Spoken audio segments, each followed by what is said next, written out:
Hey, how's it going, friends and family? This is Randall Stroud, and we're going to talk about Army basic training, the tips and things that you need to know so that you can pass and get through it. Now, these are just my opinions. This doesn't reflect or speak on behalf of the DoD or anybody else. This is just me talking and nobody else. So let's get started. Army basic training is 10 weeks. It consists of technically a yellow phase, red phase, and then you have your blue phase, or I'm sorry, your white phase and your blue phase. Now, before you join the Army, before you even go through basic training, if you want to get through basic training and you want to have an easy time and you want to get through it, it's not about what you do at basic training. It's about what you do before basic training, before even joining the Army. You want to make sure that you get things in order. If you have any debts, pay those off, because if you have significant credit card debt, child support debt, tax debt, no matter what kind of debt it is, you're going to have to get waivers for that. You're going to have to do a lot of explaining. You're going to have to go through a big hassle. So pay off your debts if you can. If you have less than $5,000 in debt, you can get some kind of payment plan and show the Army that that you have something set up, and then that can get you a financial waiver. Stay out of trouble. Don't get any speeding tickets. Don't get in any kind of trouble the months leading up to you joining. Get your life together. Start going to the gym if you already don't, because if you can train yourself to run 2 miles in under 20 minutes, which is the max, easily, then you'll have an easy time at basic training. 2 to 3 months before going to basic, stop smoking cigarettes. If you smoke cigarettes, if you're an alcoholic, you shouldn't be joining anyways. But if you have a lot of unhealthy habits, you're eating a lot of fast food, you go out and binge drink, cut all that stuff out. Memorize the Soldier's Creed. You can Google that, you can find it, because you're going to say it every single day at basic training. And if you go ahead and have that memorized, then you're not going to be, flubbing or trying to think hard about it. So go ahead and start memorizing the Soldier's Creed. Memorize the first 3 general orders. Go on YouTube and study basic facing movements: right face, left face, about face, all those kind of things. Memorize rank structure, private, PFC, specialist, sergeant, staff sergeant. Go into your officer ranks. Start molding yourself into a soldier before you even go, because we have so much free information that's on the internet. I mean, you can almost train yourself in some ways on some soldiering tactics and customs and courtesies and these types of things. So you don't have to wait until you get there to get flabbergasted and shocked. You can already be preparing for the battle that is to come. And depending on where you go for your basic training, it's probably going to either be at Fort Jackson, which is the majority of people, or it's going to be at Fort Leonard Wood, where I went, and it was a mess. I went in January, and let me tell you, Missouri has some strange weather. It is cold and snowing in the morning, and then you're getting sunburned in the afternoon. And that's another thing too. They will supply you with sunblock, but it's not a bad idea to ask for it if you need it. Apply liberally, and because you will get sunburned, and it doesn't matter what month you go in Missouri. The weather's crazy out there. But if you can, whenever you get ready to join, if life permits you and you're not in a super big hurry, I say it's good to go to basic training like in February, like late February, because then it's still cool, but it's warming up, especially if you're going to Fort Jackson. So you don't want to go in the dead of winter, and you don't want to go in the middle of summer. So try to find, because you're going to be outdoors a lot, and you're going to either be freezing your butt off or you're going to be sweating your butt off and getting ate by mosquitoes. So try to pick a time frame, because basic training is 10 weeks. It's a little over 2 months. Try to research, because you don't know which basic training that you're going to go into. You're either going to go to Fort Sill, Fort Leonard Wood, or Fort Jackson. And you can sort of estimate the months and weather on, what's going to look like what. I say for most people, go in late February would be my advice if you can plan it that way. But I know some people have certain things going on in life, and they just need to get the hell out of wherever they're at, and they need to go right now, or they just don't want to wait. But it's up to you. But if you are planning to go in the middle of summer or the middle of winter, whatever it is, start acclimating yourself physically. Start getting yourself used to being outdoors a lot, because even if your MOS is going to be more of like an office type job where you're working in human resources and you're not really going to be out in the field that much, it doesn't matter, because when you're in basic training, it doesn't matter what your MOS is. Everybody's getting the same training. So regardless of what your MOS is, you're going to be outside a lot. So start spending more time outdoors. Start waking up early every day. At 4 o'clock in the morning, you're going to be waking up every day. But here's the kicker. When you're in basic training, they like to test you. They like to toughen you up. So don't be surprised if it's 2 o'clock in the morning and then all of a sudden the lights get, switched on, and they're like, get up, it's time to start doing push-ups. But remember, the drill sergeants aren't there to beat you up. They're not going to physically put their hands around your neck and choke you. This is not 1970 basic training. There's certain rules and procedures. It's almost like going to a haunted house. You're paying these people to scare you, but in the back of your mind, they're not going to actually hurt you.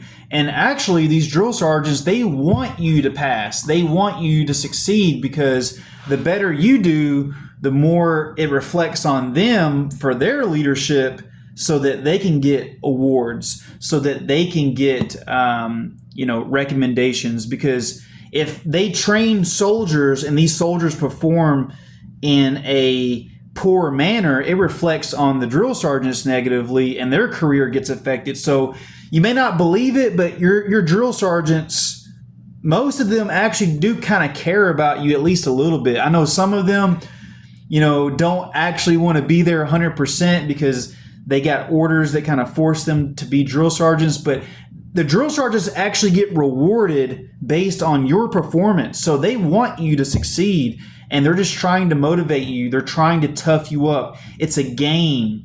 So when they're yelling at you and they're telling you to do things, don't take it personally, because I've met some drill sergeants after basic training, talk with them, and they're actually some of the coolest people, nicest people that you will ever meet, but it's just a way to toughen you up, test you mentally. But like I said, if you're going to the gym, you're running, working on your cardio, you're doing a lot of push-ups, Google the ACFT, the Army Combat Fitness Test, and you can practice doing that as well in your free time. If you get good at these things, saying the Soldier's Creed, getting familiar with Army ranks, both enlisted and officer, memorizing the Army song, because you're going to have to say that as well, memorizing that, practicing facing movements. If you get really good at doing all these things, waking up at 4 o'clock in the morning every day, I know you might have a normal job right now, but wake up at 4 o'clock in the morning every day still, just to acclimate yourself, so that when you do go, you're not spending the first 3 or 4 weeks just trying to detox from all of these unhealthy habits that you had in your civilian life, because a lot of people get hurt in basic training because they literally rolled off the couch at home, signed the papers, and went to basic training. And they weren't doing any preparation. They weren't exercising. They were still smoking cigarettes. And then they end up getting hurt. They end up, breaking a bone in their body, because you're going to be running a lot. Every single day, you're going to be running miles and miles and miles a day. But the good news is that the Army has started to modernize, and they understand the importance of rest and recovery. So on Sundays, they do kind of pull back, and they don't make you do PT, and you do get a lot of time to kind of slow down. They have religious services on Sundays, and if you're not a religious person, they will bring you into the classroom. And this is another thing. When you're in basic training, you're going to be sitting a lot. There's no chairs. So whenever you go to the classroom, you're going to be sitting on the ground a lot. So it doesn't feel too good on the back. Actually, that was my least favorite part of basic training, was the amount of sitting on the ground that you do. And you have to wear this Camelback as well. This is another tip I have for you. So you have to wear a water pack on your back during the entire basic training, and you have to constantly keep refilling it. And that water pack weighs about 6 to 7 pounds. So before you join basic training, just start wearing a backpack everywhere you go, and make sure it weighs at least 10 pounds. And then just periodically throughout the day when you're working, just do random push-ups. That's basically basic training. Is you walk everywhere you go, you stand in line in parade rest like this with your hands behind your back, and you just stand in lines for hours and hours a day, and then you randomly get yelled at, and you randomly get told to do push-ups or to go into a front-leaning rest, which is like a plank, but your arms are fully extended and you just hold yourself up. Actually, the hardest part of basic training was the first week when you're in reception, which is technically called yellow phase, and you're just doing a crap ton of paperwork. You're filling out papers, and you're like, I could have sworn that I already told my recruiter all this information, but guess what? You got to do it again. So the first week of basic training is the worst, and it's a huge culture shock, because you're getting yelled at. You're waiting in line. You're standing outside all day. You have to go into, all these different clinics and get all these shots, and they give you penicillin because you're going to be around a whole lot of people. So getting staph infections and these different kind of things you're going to be in a nasty environment. Basically, you're going to be sleeping in a room where there's like 50 other bunk beds, and you're going to be, hearing people farting all night. And there's going to be people that you don't like, but you just got to stay focused. And the best way to get through basic training is break up your days in increments. Like, okay, I did morning PT. Now it's time to go to breakfast. You eat your breakfast, and then you change into your uniform after that. And then you go do your training for the day, whether it's marksmanship or sitting in a classroom environment and learning about Army history, whatever it is. But then it's time to go to lunch at around 11 o'clock, and then you go to lunch, and then you do some more training. And then by that time, it's 4 o'clock, 5 o'clock, and then you're going to dinner. And then the day is getting close to being over. So look forward to each meal that is coming. And whenever that meal time comes, so start breaking up your days in increments. Don't even think about graduation day. Don't even think about the time frame. Just go day by day and break up your days. And I'll tell you this too. If you have a girlfriend or a boyfriend, if you're a woman, a lot of relationships do not survive basic training. So Some people, and I'm not telling you to do this, but some people break up with their boyfriends and girlfriends before going to basic training just so that they can focus. Because if you have a boyfriend or girlfriend back home, there is a chance that some cheating can happen. There is a chance that, the person can decide they don't want to be with you anymore. And because you are allowed to receive mail when you're in the Army in basic training. And I saw a lot of people get those letters. Dear John, I've loved you all these years, but I don't think this is going to work. And I saw a lot of sad stories. I saw people who had a pregnant girlfriend back home and she got an abortion while they were in basic training. I saw a lot of sad stories. People that had family members that died while they were back home. But the good news is, too, it can be good or bad. People have different opinions on this, but you're not going to have access to your cell phone for the first, 2 or 3 weeks. But then as you progress in your training on Sundays, they will let you have your phone for 30 minutes whenever you're in, I want to say it's red phase. And then when you get in white phase, they increase it to 45 minutes. And then when you get to blue phase, I think it's an hour. So it's like they slowly give you more privileges. And as you get closer to the end of your training, the drill sergeants become slightly more friendly, slightly more personable, talking to you like you're a person. But the first 3 to 4 weeks that you're there, they're in your face a lot. They're super strict. But as time goes on, the drill sergeants might even, pull you to the side and have some one-on-one conversations with you, encourage you a little bit. So it's not that bad once you get through it, and then you go to AIT afterwards to learn your actual Army job.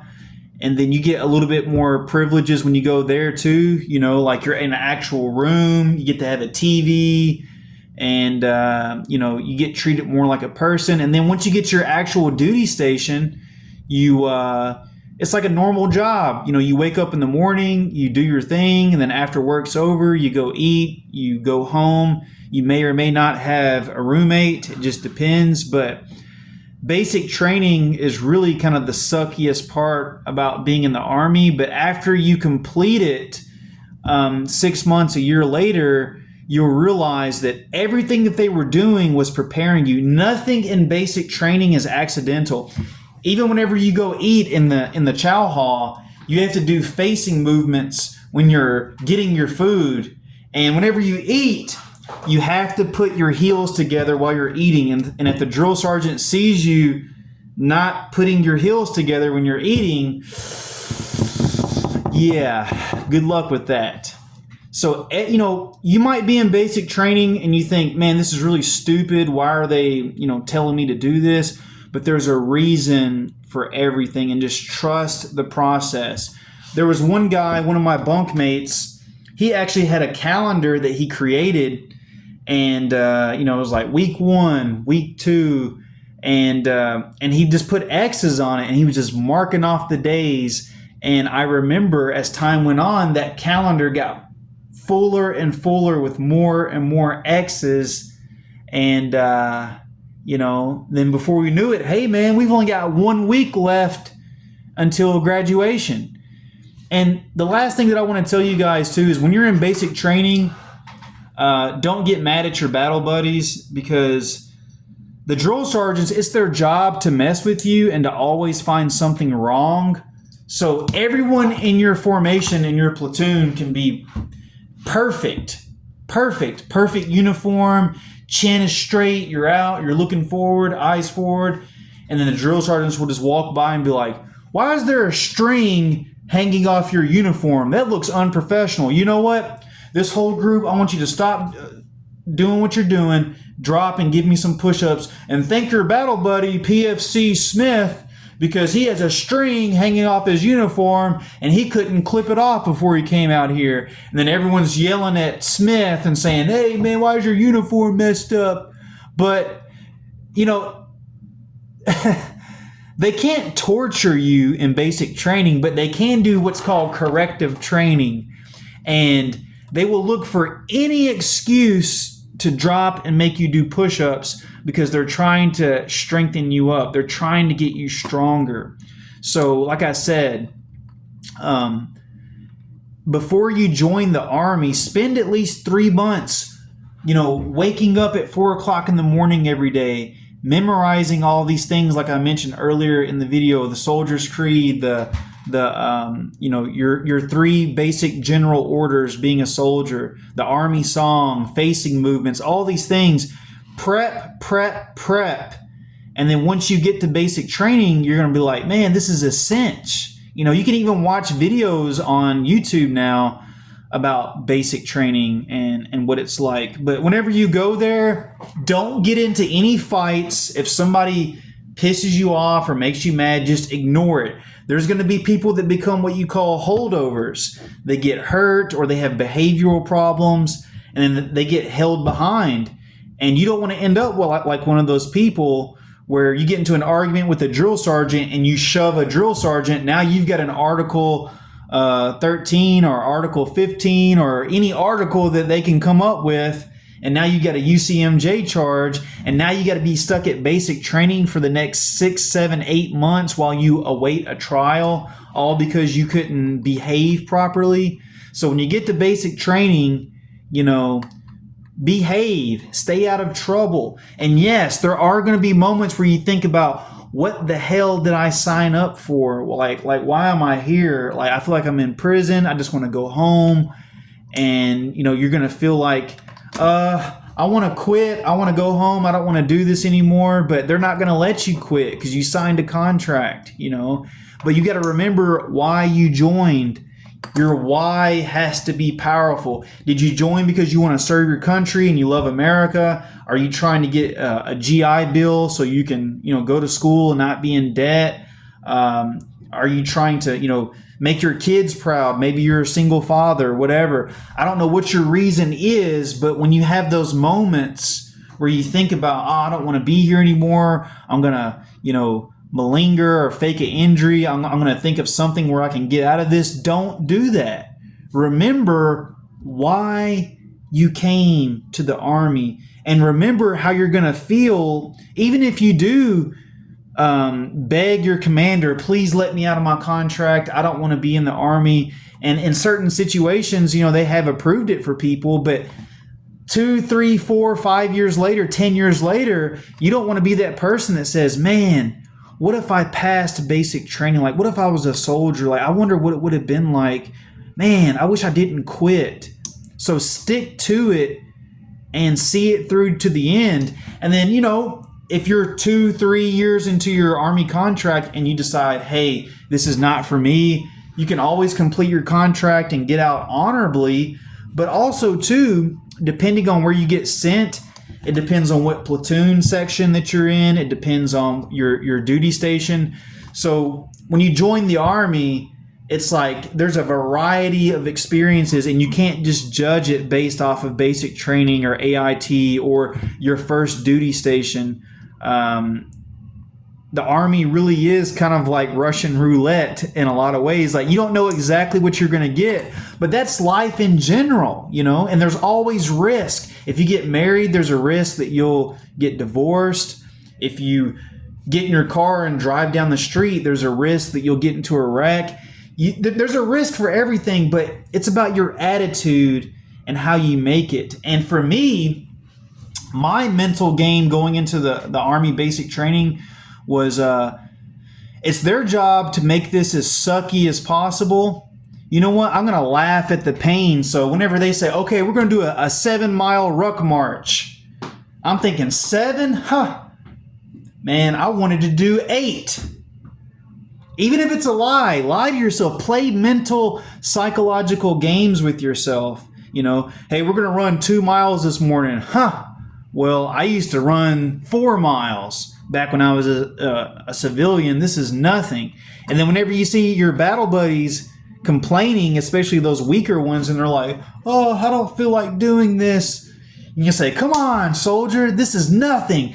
And then people used to hate on me because I joined the Army after the age of 30. I was older. People made fun of me, said, oh, you're the old man of the group. And I used that as motivation. And I was just like, okay, I'm gonna show you. I'm gonna show you. And I was outrunning everybody and used that negativity as fuel. You know, whenever those drill sergeants say, you're not going to make it. You're not going to make the cut. You're weak. Look at your battle buddy. He's doing more push-ups than you. Use all that as fuel to be even better. You know, try to be soldier of the cycle. Try to be the top soldier of your basic training. Unfortunately, I came very close, but I wasn't. But when I was in AIT, I became the Distinguished Honor Grad. And again, people were making fun of me like, oh, you're the oldest guy in the class. You know, you can't keep up with us. And it felt so good when they called my name out and said, you're the Distinguished Honor Grad. So, yeah, there's been times I've been in the Army and I've hated it. And there's been times where I was like, wow, this is really freaking cool. And you're going to have those moments when you're in basic training where you're just standing in line with your hands behind your back and you're just like, I've been standing in this line for 2 hours. Why did I join the Army? But then there's going to be a time where you're doing a ruck march and you're carrying your backpack and you've got your rifle in your hand. And then you look around and you just see 500 soldiers behind you and you're marching. You're like, this is like a damn movie. This is like the coolest thing that I've ever experienced. And very few people ever will experience that. You are a part of the 1% of the population that has the courage to even join the military. So, and before you join something with a long-term plan. If you want to be an infantry guy, hey, you can be a police officer whenever you get out of the military. You know, if you only qualify for being a cook, you know, then hey, maybe you really love to cook. I know some people that were cooks in the Army and they became a chef after they got out. But if you want to have a bigger variety of job options, also study for your ASVAB test and try to score at least a 70 or a 75. Because if you score at least over a 70, you can qualify for almost any job that you want, and it gives you much more selection. So before you join the Army, study mentally, physically, and spiritually as well. You know, if you have a faith, whether it's Christian, Muslim, whatever, or even if you're atheist, develop some kind of a creed for yourself, something that you believe in and stand by, so that whenever you're going through those tough days in training, you can have a code that you can stand by. And there's a lot of soldiers that, you know, read the Bible whenever they were in their bunks at night to, you know, give them faith. And just don't just join the Army because, well, you know, I can't find a decent job, so I guess I'll just join the Army. I don't know why. If you don't have a why, come up with one, and that will push you through those hard days. My why, I'll show you my why. All right. My why is right here. My grandfather, James Watkins, who was in the Korean War, and I have a picture of my great-grandfather as well, who's in World War II. My grandfather was in the Korean War, and he wasn't satisfied that war came to a draw, basically. And I come from 4 generations of Army, and I love America. I love my country, and I believe that there has to be, brave men that are willing to stand up and defend it, or else it won't exist. Now, am I still taking advantage of the benefits, the GI Bill, and all these different kind of things? Of course. Free gym memberships? Of course. But you have to have a sense of duty because you joined to serve. You know, if China, North Korea, Russia, if they attack America, we are a trained force to deal with it. And you should be proud of that fact. This isn't just a job, it's a lifestyle. So if you made it through, we're almost at 30 minutes. If you made it through 30 minutes in this video and you haven't clicked off, then I'm pretty sure that you do want to join the Army, and it's going to be the best decision that you ever made. And I wish you luck. If you have any questions whatsoever, comment below. I'll answer them. And good luck to you. Good luck. You know, life is a challenging journey, and You got to take risk, man. You don't want to just sit in your room and wrap yourself with bubble wrap and live a safe life. Take chances. Be somebody. Be all that you can be. That was the Army's motto for years. Be all that you can be. You know, if you love America, you know, sign on the dotted line and show me. Show me. So, thank you very much. God bless and good luck to you.